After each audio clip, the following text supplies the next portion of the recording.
Welcome back to Lost in Time. So we're back in here because we missed this one golden carrot. And there you go. Now the level is 100% complete. Yeah, the shenanigans you have to deal with when dealing with the time stream continuum. Basically, yeah.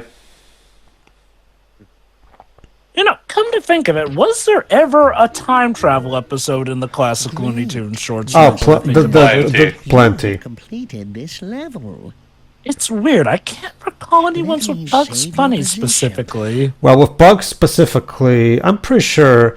Well, there's technically. Well, okay, the dream, the original Merlin short, no, because it's technically a dream, so it's not time travel. Well, there's the way how it ends, which is, left ambiguous to an extent. True. And mind you, I'm talking classic stuff because I know that there were newer Looney Tunes shorts that absolutely did do time travel. Oh, sure. It's weird. For the life of me, there is one where Marvin, if I recall correctly, tries to go back to the past to exterminate bugs, but found his own Neanderthal version, which is gigantic. Oh, no. Wait. Are you sure you're not thinking of a short where he accidentally turns bugs into a Neanderthal rabbit? Might be that. Might be that too, actually. Alright, so here's the conquest for Planet X, which is literally, alright guys, the first of you to place this flag on the mountaintop wins the race. So yeah, we have to reclaim this place in the name of Earth before he gets to claim it in the name of Mars. Oh. Hey! Cheater! Yeah, well, this is organized. The nitrous oxide. Well, considering this race is organized by the Martians, I'm not surprised. Alright, so that's the basic gist of it. The point is, yeah, you're supposed to, don't worry about it, as long as you make sure the timer doesn't, you get there before time, you'll be able to win the race.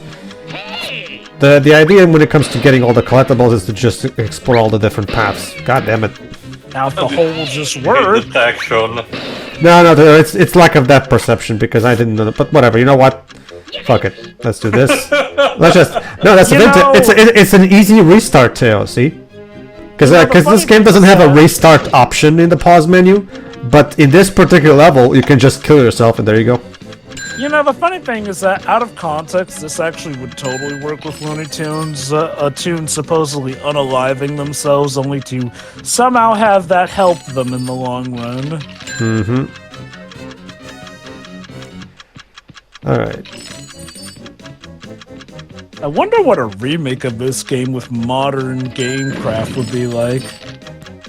I can see them, like, I think a remaster would be enough. To just give it a couple tweaks here and there. I'm not sure it needs the what happened to Crash and Spyro. Right. Again, for starters, was the entire thing that I mentioned about Warner Bros. Not really giving a single shit about re-releases these days, for the most part anyway. I suggest remake because this is a pretty old game, so a simple remaster may not suffice for people in the visuals department. Well, silly me, that's right. The term for remaster has warped to the point where sometimes people will consider what should be considered a remake a remaster these days. The best hope we have is if Sony puts the PS1 version as part of their like that's the only hope we have. It would be cool if they remake this though, if only to like maybe fix some things that this original didn't get right. Give Witch Hazel an actual boss fight. Yeah, I would like that too. Alright. Maybe actually, give us a fight involving the purple T-Rex on the cover. Seriously? So yeah, I'm still missing one golden carrot, but since I'm almost... Alright, and yeah, there you go. That is supposed to be a T-Rex, right? Is it? On the cover.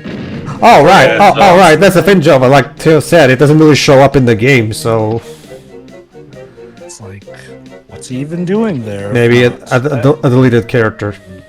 Again, imagine if a remake finally rectifies that which was wrought. I already lost the race, but it's okay. Right now I'm just looking for the final golden carrot. You may have lost the race, but he didn't lose what really mattered. Alright, so technically the clock really mattered at the end. I'm sure he'll be able to try again later for it. There you go, this time I did it. The rabbit that was in front of us, where did it go? It's okay, Dwebs. As we've seen in the shorts themselves, these instant Martians are not exactly smart. To be fair, they are literally born that very day. Yep. Instant Martians, just add water. Which means it would be catastrophic if they ever touched down onto Earth, as Which that is one what- short showed. It's one that ends literally like that because the entire package falls down into the sewer. Yep.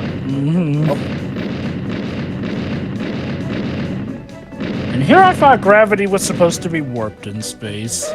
Well, technically this is a planet. This is Planet X. Yeah. There you go, found it. Alright.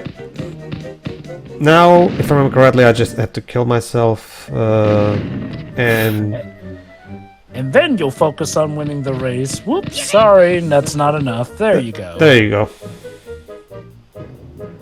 Okay, now we actually why you gonna just run the jumped race. off the ledge like that, but let's go again. Alright. We got all the golden carrots, now we just need a clock that we get for winning the race, so let's just focus on just winning the race. Just win the race, just win the race, just win and win and win the race.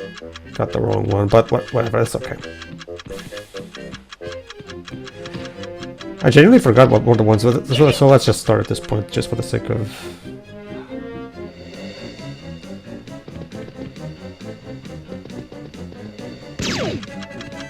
Alright. You know, again, Looney Tunes wise, it makes sense that Bugs would wait for the proper start, even though Marvin went ahead, since given that tune power, he would magically show up at the top anyway. Mm-hmm.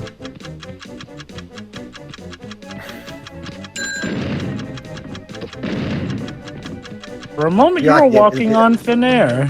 No, I'm How did you get here before me? I forgot what the line was. I forgot what the line was. Well, you got me. By all the castles, it makes sense. Alright. Fun fact. I claim this planet in the name of the Earth.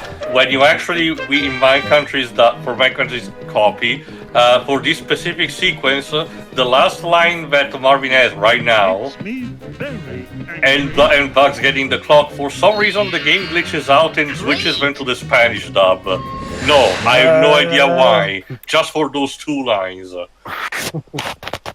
what's it? Goodness gracious. Oh, that's interesting you say that too, like, because it reminds me, back in 2010, the Toy Story 3 Blu-ray, the European one specifically, had a problem with the Portuguese dub, where there's a part of it briefly during the prologue bit where Andy's playing cowboys, that briefly switches to the to the Spanish dub at some point. Oh. One heck of a glitch. I even took the Blu-ray back to the store, and it tested other copies of the Blu-rays that they had, and they all were. It's a genuine problem right from the making of the Blu-ray itself. Like, I guess whoever's working on the editing team at Disney in your country was like, yeah, that's the same thing. No, later though, they did a reissue of the Blu-ray that had that problem fixed though. The Carrot-Henge mystery. Yes.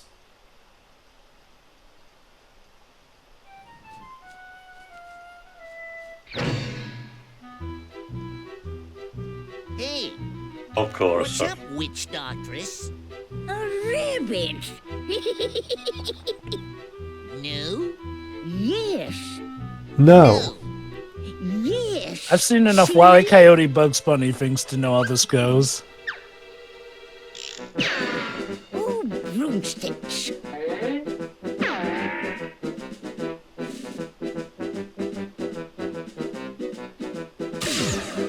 How am I fucking this routine up? I'm outdoors. And she turns herself into a frog. Funniest shit I've ever seen. I think the funniest one still has to be that one time where she accidentally drinks her own beautifying potion and turns into a sexy Amazon. Problem is, she doesn't like that. Yeah. Alright, alright, so now we just slide through here. There we are. So, yeah, I get the feeling somebody really wanted a snow level, but was like, crap, which one's gonna be it? Where do we put it? Oh, look at that, Robin Hood. Of course. Alright. Means I don't do it just yet now because I actually forgot the first time around. But if you, he is carrying 2 golden carrots. Problem is, you can only get them if you beat him in a snowball fight. Problem is, he takes a lot of hits. So it's a very easy 2 golden carrots to miss because after you throw like 2 to 3 at him, you start to maybe, as a newcomer, you might still start wondering if it even does anything, if it's even possible to beat him, right? So I feel like they should have at the very least had only 3 hits be enough instead of like 5 or however long it is. I forgot. Or giving him a health bar so you at least know how many hits he can take. Yeah, but they only do that for bosses, so... Like, he kind of is a mini-boss when you get down to it. But yeah, I get it. Even still, though, like, they should have had something of an indicator for how many hits it took if they weren't going to be consistent. It's more so because most of the enemies in the game take, at best, 2 hits. Right? But Daffy here, if you want to knock him out, you need to hit him with like 5 snowballs or however long it is. I forgot how many it was. But it's more than 3, I can tell you that much. Oh, look at that. We found Merlin's tower. And there's a clock behind it. Gotcha. Alright. Let's see what spell we get here. Hiccup spell. You joke, but that it has been a thing in Looney Tunes. Yep. Hello, Travel Hair. I can teach you a magical trick if you like. Great. All right, listen carefully, Rabbit. Say hocus pocus over this symbol to reach a too high ground or object. There you go. Okay, if I recall correctly, use it also this like 2 times in the entire game. Yeah, basically. In fact, they actually put both of the remaining spells that were missing in this level, as you're going to see later. So I get the feeling they ran out of places to put Merlin in. I mean, the fact that you pretty much learn all your spells from him in this one level, I mean, this era. This one time era, Yeah. It does, again, lead me to wonder if stuff got a bit rushed. Like, again, keep in mind, in Marvin's era, you suddenly are showered with clocks on some of the levels, too. Which, and again, the fact that the snow level... Look, the snow level kind of feels a little bit, Well, it still takes place here. It still takes place in the Middle Ages, as you're going to see. So. Oh, it does. I've seen the towers. Like, I noticed that. It's just like, well, the towers are so far and few between that I legit wonder if they kind of rushed to make this Considering also level. the title reference Stonehenge, I do wonder if at one point it might have been considered for the prehistoric era. And yes, this is an ice level. That means we get ice physics. Slippery physics, my favorite. Honestly, the worst it can get is a frozen sewer level at this point. A frozen sewer water level. What about a frozen sewer level in the desert? That's an oxymoron, Glenn. How would that even work? Simple. Yeah, simple. It's a fantastical world. You're in the desert. You fall down a pipe. You end up in the sewers, and all sand blows down from above. Damn. I don't know what practicality to mankind those sewers would have, but sure. As I said, Pedro, it's a fantastical world. There is no practicality. But fantastical worlds should still have their own inner logic to them. It's magic. We don't have to explain it. Unless you're John Romero, I guess. It probably would work, with a level editor in something like Doom or Hexen. Wait. Oh, right, John Romero. He could be obsessed with that kind of stuff. All right. No, I he's... mean- Sorry, go on. I mean, don't get me wrong. It's not a bad thing to want to explain, but his was always weird. No, that was starting to something else, but go on, Pedro, first. This level is a bit more generous in terms of the backtracking. You can always backtrack right to except for like you can climb back to that hill you dropped from, but that's not, there's nothing on the top of that hill anyway for you to get, so it's not like it matters anyway. All right, so there are green dragons here, right there, and all of them have collectibles with them, so jump on them. 2 There you go. and 3. Of course, the main means of defeating them is not the kick, but the jump pounce. Mm-hmm. Anyway, what I was referencing, what I was mentioning is that John Romero, in terms of more recognizable for cliches, is more the. Oh no, this is the key power. Is more for about the either having the level having a very particularly on the nose, super, not necessarily edgy in a negative connotation, but a name that reflects blood, or hell, just because lack of subtlety.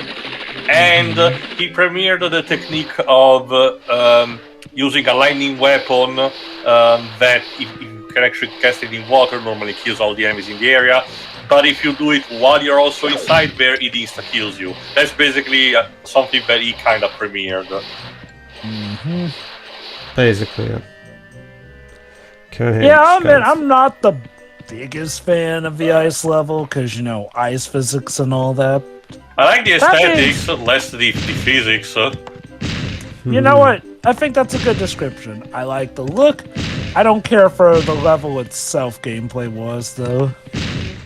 Also, I love the sound effect that the avalanche has. I get it that the initial tonk serves for the smaller pebbles before the bigger one hits, but it sounds like someone is opening a door. Find the 5 missing stars. Oh yeah, that's the gimmick of this. Now you have to find 5 stars. In Carrot-Henge. For that one I can clock. teach you a magical trick if you like. Great! All right, listen carefully, Rabbit.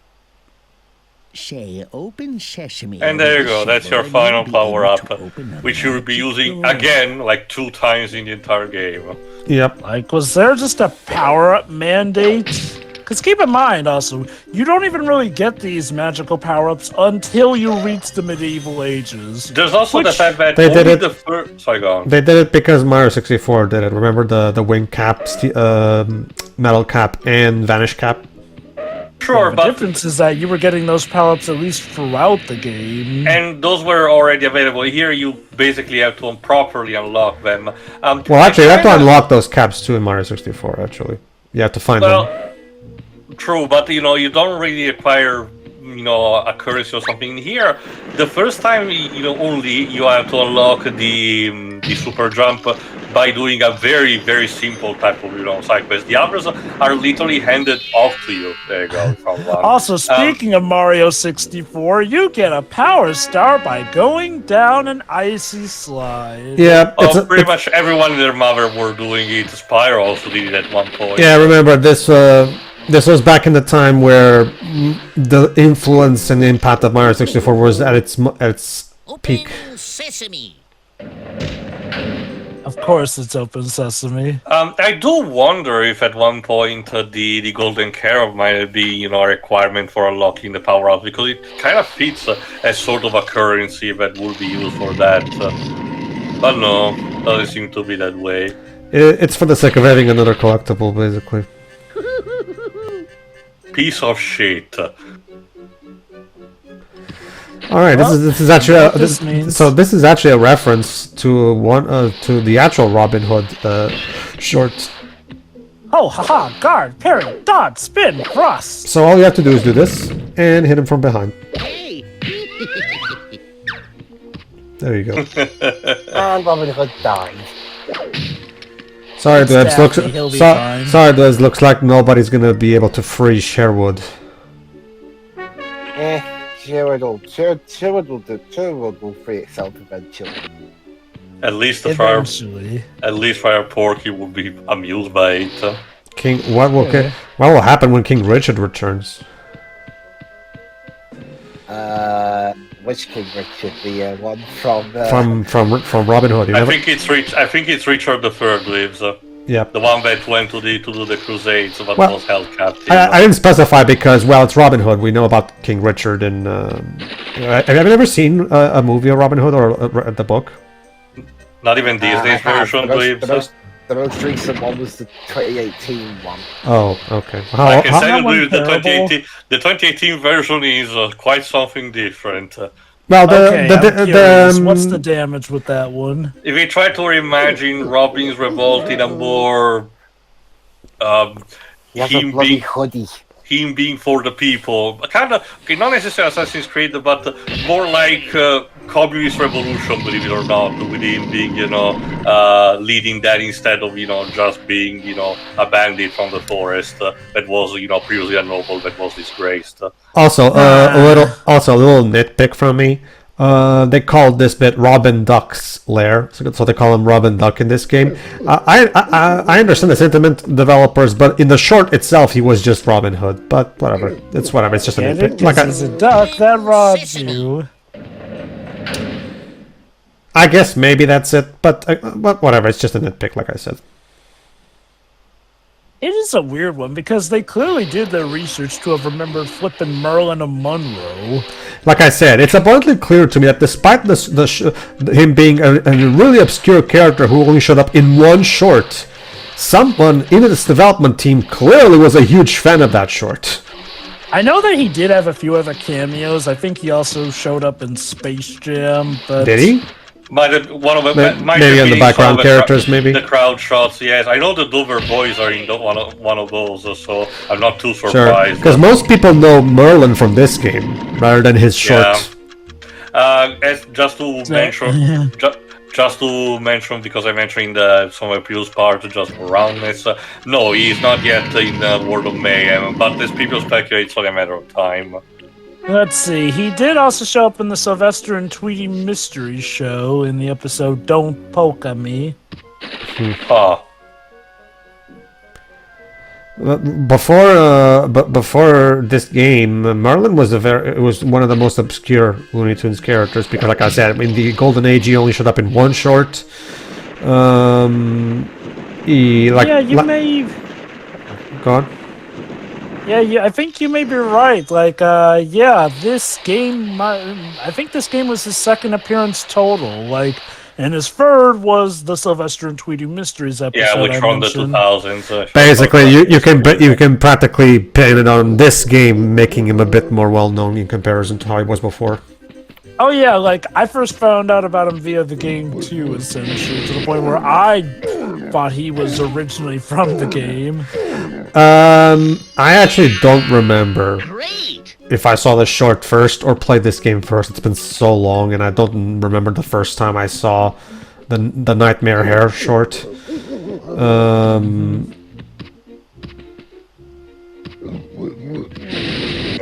Because I'm old enough to remember the time when Cartoon Network didn't have original programming and instead was just reruns of old cartoons 24/7.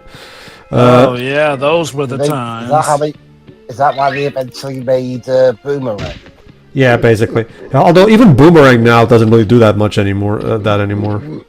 Boomerang now is their their graveyard to put cartoons. Yeah, that's what I heard. I'll admit, I'm kind of happy that they're not using Boomerang as much now, if only because that means that they won't kill off a lot more of their stuff. I guess, but at the same time, it would be nice for the kids of today to have one channel dedicated for them to discover the old treasures of the golden age of animation. You would think that the dedicated WB, streaming service will help that, but Nope. Nope. Me and my logic. Hey guys, we have literally over 1,000 Looney Tunes shorts that we can put on HBO Max. Should we do that? Nah. Then again, as far as I know, faring a bit better. As far as I know, Disney is not doing that much better with the symphonies on Disney Plus. So. No, they're not. The last time that, aside from the Silly Symphony, aside from the Walt Disney Treasures line of DVDs from back in the 2000s, Disney hasn't done a good job. Hell, Warner Bros. Is actually, to their credit, done a better job because there are Looney Tunes Blu-rays, but there's still no Blu-rays dedicated. Yeah, it's a game of match the pair. How good they're doing at the restoration stuff.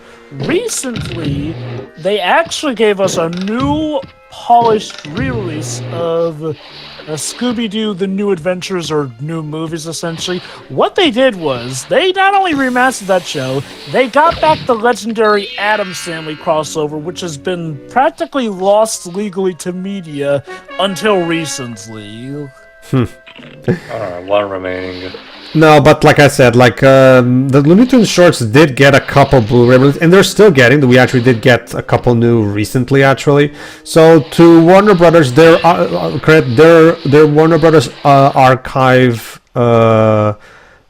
division is still releasing Blu-rays of old cartoons. They're just incredibly slow at doing it. Whereas, we haven't had Blu-ray releases of any of the Disney shorts whatsoever. Honestly, I would have been fine just being on Disney Plus, but a lot of them are not.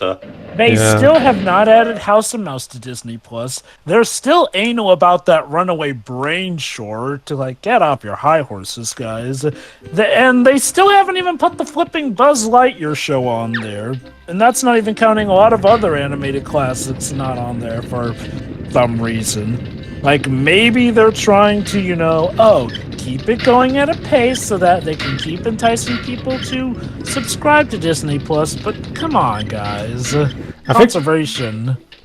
Weird, because again, one of the things that I keep mentioning that happened in launch was Season 3 of Gargoyles, which until that point did not have an HD release, so you would think they were going on to something, but no. They've been acting inconsistent, unfortunately. All Sometimes companies are doing that, even Paramount. Disney are the most frustrating, though, because they're the company with the most clout. So if they were, say, doing something right, other companies might be following suit, essentially. But Disney being Disney are weird. More at 10. Alright, so each of these 3 knights has a golden carrot, so let's take care of them. But the gaming of this place is bad, you need the rackets in order to... There we are. There you go. And only 2 more golden carrots, and the final clock is the one on top. So not for nothing, but I recall an episode where Bugs' feet were actually able to naturally be used as snowshoes. I don't remember what I do. I do remember there's a short where he's being interviewed and for TV, and the guy asks him, "So, what's the secret to your success, Bugs?" "Well, I think it's luck, Mr. Burroughs. I always bring my rabbit's foot with me." Alright, so where could those other 2 golden carrots be, I wonder? Perhaps in another cave. No, I already took care of this dragon. Where could those other 2 golden carrots be? Where are those damn 2 golden carrots? Where's that damn 4th golden carrot? Alright, just to remind, those are the ones that you have to defeat Robin Duck in that snowball fight. Jim, you probably just gave that guy who's making those public domain dark gritty versions of Winnie the Pooh and all that ideas. A cigar-chomping version of Bugs Bunny, who pretty much goes Shadow the Hedgehog. Great. That's the thing. That's the thing. That wouldn't be all that out of. First off, one thing that we also have to remember, again, like I've said, one thing we have to remember about the Looney Tunes characters is that they're actors and they'll play whatever roles the directors assign to them. So, and we have seen Bugs Bunny smoke cigars. In shorts, actually. So again, one thing it's important to remember about the Looney Tunes, they're actors who play parts. Also, you might want to actually read the relatively small and self-contained line that DC Comics had It has a crossover between their characters and the Looney Tunes. Yes, that was cool. Alright, see you for the next part, everybody. Soon they'll be crossing over with Sonic. So yeah. Bye. See ya.